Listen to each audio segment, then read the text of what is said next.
The Mendon-Honeoye Falls-Lima Sentinel welcomes you to this edition of the Mayors and Supervisors Weekly Update, brought to you by... Each week, our community makes history. Each week, you make history. And each week, there's only one source to turn to for the first take on history. You know what that is? Subscribe to the Sentinel right now to discover the history being made in your own backyard. The Mendon-Honeoye Falls-Lima Sentinel. More than just your news, it's your history. Hey, welcome everyone to this week's edition of the Mayors and Supervisors Update. I'm Chris Carosa, publisher of the Mendon-Honeoye Falls-Lima Sentinel, and each week we bring you the goings-on in the towns and villages that we cover. This week we'll be starting off with Mike Falk in the town of Lima. Mike, what's going on there? Hi, Chris. Thanks for hosting us again.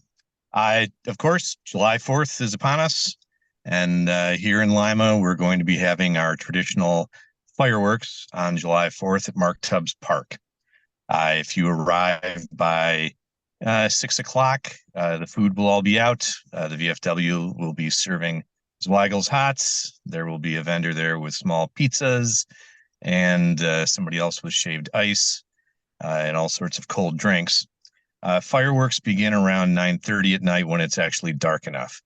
It'll be a slightly larger performance than last year, and we expect a lot of folks to be attending. There will also be family-oriented kids games starting in the afternoon about 5:30, something like that, with sack races and three-legged races and those kind of things right there that Mayor Skip Tunis is organizing. Livingston County, in an effort to protect everybody's data, has made the leap and is changing over to .gov domain names. So instead of the livingstoncounty.us names, they'll be switching over to .gov. If you already have bookmarks or URLs, they should automatically load. It's just you'll see them change at the top of the page. There is a comprehensive food resource list that the county has put together and is up on their website. It's sort of a one-stop for if you are looking for food. This gives you sort of a clearinghouse of all the different options that you would have. So under the old system, you would go to www.livingstoncounty.us/1650/find-food-resources. And that'll give you a complete list there. Parts is going to be bringing their mobile food truck to Lima starting on July 3rd. And then subsequently after that, it'll be a monthly occurrence. You can look for that showing up in downtown Lima on the 3rd of July. If you're seeing this live on YouTube or Facebook Live on Sunday, the primary is in Lima on Tuesday the 25th, and the voting place is at the town hall. This is a Republican primary, and so that is where it is, 6 a.m. to 9 p.m. And I believe that is all I've got, Chris. All right. Thanks, Mike. John Moffat couldn't be with us today, but he did send me something to read, which is as follows. New York State offers the School Tax Relief, or STAR, program to provide a bit of property tax relief to eligible homeowners. First, who is eligible? The basic STAR program requires that you own your home, that it is your primary residence, and that the total household income be $500,000 or less. An enhanced STAR program is offered for those 65 and older with an income of $98,700 or less for the 2024 school year and $107,300 or less for the 2025-26 school year. Regardless of which benefit you qualify for, there are only two ways to receive it. 1, STAR credit, or 2, STAR exemption. Once registered, the homeowner receives the STAR credit in the form of a check issued by the tax department sent via regular mail, or the homeowner can enroll in direct deposit. Either way, it is designed to be a direct payment to the homeowner received before the school bill is issued so that it may be used to pay a portion of the school tax bill. The STAR exemption version of the program is only enjoyed by those homeowners who have been receiving the benefit prior to and since 2015. For these homeowners, the benefit is issued differently. It's a credit or a line item reduction on the school tax bill. Basically, it reduces the school tax bill. This exemption version is no longer available to homeowners who have purchased a home after 2015. Is there a benefit to switching from the STAR exemption to the STAR credit? The amount of the STAR credit can differ from the STAR exemption savings because, by law, the STAR credit can increase by as much as 2% each year, while the value of the STAR exemption savings cannot increase. If you want more information on this particular item, go to newyork.gov under STAR credit and exemption savings amounts. The method of receiving the benefit may have changed in the recent years, but the benefit itself still remains, which is extremely helpful to many homeowners. If you want more information on STAR in general, go to newyork.gov under STAR frequently asked questions or FAQs. That's courtesy of John Moffett, supervisor of the town of Mendon. Now it's Rick Milne's turn. What's happening in Honeoye Falls, Rick? Great to see you guys again today. Appreciate the opportunity. As always, and I say this quite often, a lot of times my fellow electeds, like Supervisor Falk will bring something up that, triggers something for me to remember to talk about. And,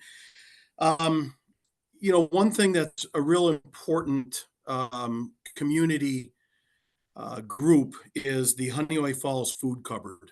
And I can tell you, and I know Honeoye Falls and Lima often work together, but the food cupboards have been, I think, really kind of inundated with needs over the last couple of years. And I do know for a fact that the Honeoye Falls Food Cupboard is in real need of both financial donations and food product donations. Sharon Barnes has been involved with the Honeoye Falls Food Cupboard for many years. They do such a great job, but if you would like to support, if you want to donate food items or financial support, Sharon Barnes at 624-3057. That's 624-3057. Her email is Sharon B, SHARON, B is in boy, 17 at frontiernet.net. And if anyone has any issues or you can't connect, please feel free to call the Village of Honeoye Falls office and we'll get you connected. But our food cupboards are in real need and we need to support this incredible organization. Moving on with Honeoye Falls, our Good Vibe concert series started off this past Tuesday with a great show by the Uptown Groove. We had extremely hot weather, of course, but we still had 150 plus there. It was a great turnout. And this coming Tuesday, we have a band called The Movers with some local flair. As the drummer is John Schaefer, who lives in the Honeoye Falls, Mendon area. And The Movers have been playing some great music for a number of years, but this is their first year to the Good Vibes Flowing series. So this is, again, Tuesday night, 6 p.m. to 8 p.m. at Harry Allen Park in the gazebo. And there will be food there as well. I believe Pat's Pigs Barbecue will be there this week. Our West Main Street project is coming along about as smoothly as possible. Our village sidewalk rehabilitation project is nearing completion with just about all the sidewalk and stamped concrete completed. I'm hoping to see the new crosswalk signals up and working through next week.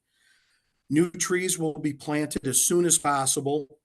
And the planters, our flower planters and posts are going up as this is being presented.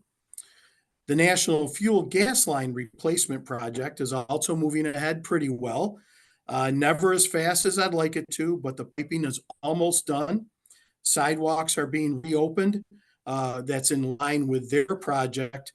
But it's also important to note that the new sidewalk concrete from the four corners to the town hall on what would be the east side of West Main Street will probably not be poured for another 2 to 3 weeks.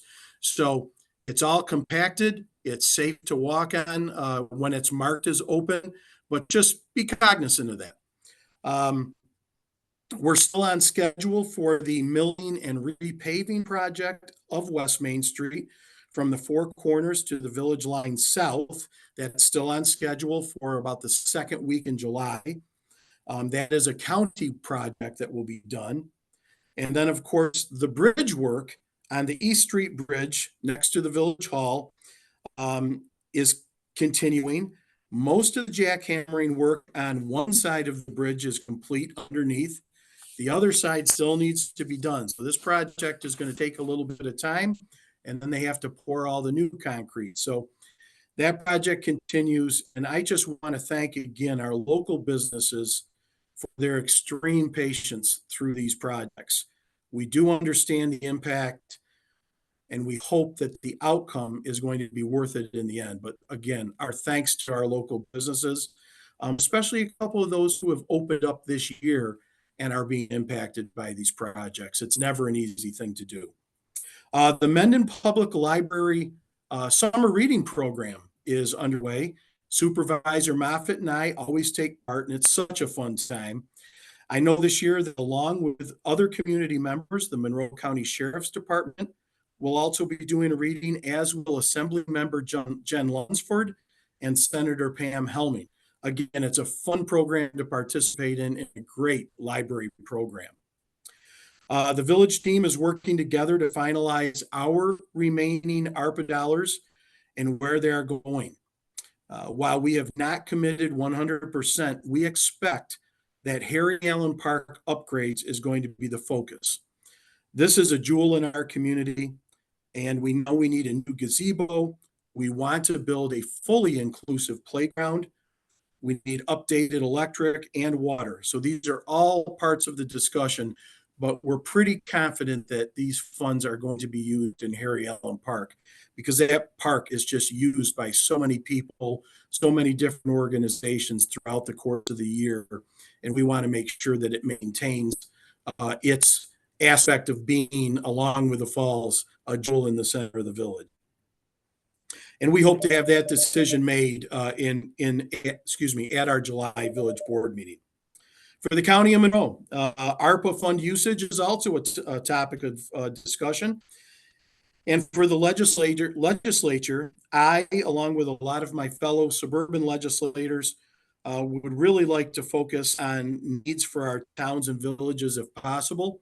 So we are really talking a lot about that at the Monroe County Legislature, where the remaining funding is going to be going. That, again, has to be committed by the end of the year and then spent, I believe, by 2026. But certainly we have to have that money earmarked and committed by the end of this year. The Climate Action Committee has also finished its work, and it's planning to present its phase 2 portion of a plan to the legislature in July, more than likely for August discussion and vote. This is part of the climate smart communities process that many municipalities are striving to be part of, which aids in a lot of our funding applications. There are also many things under our local there are also many other things our local communities can do and can try to do to positively impact our environment.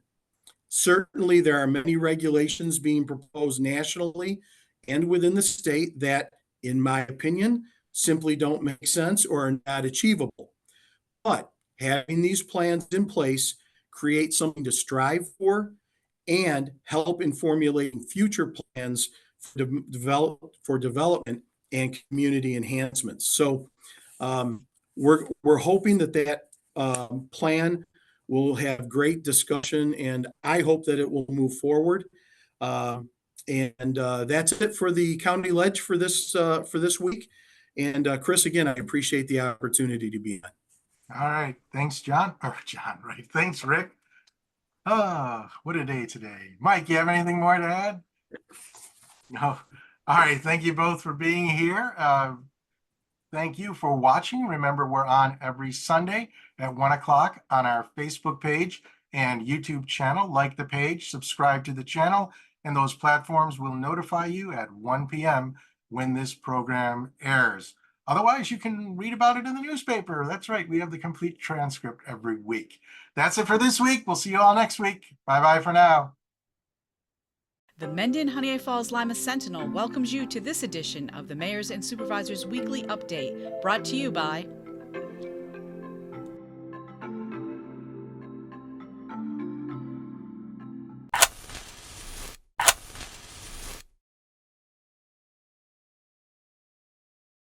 Imagine yourself communicating with a difference. Pan-Dimensional Solutions helps you do this. Whether live spectator events, taped broadcasts, or real-time audience-engaging programs, you can benefit immediately from the tools Pan-Dimensional Solutions will share with you.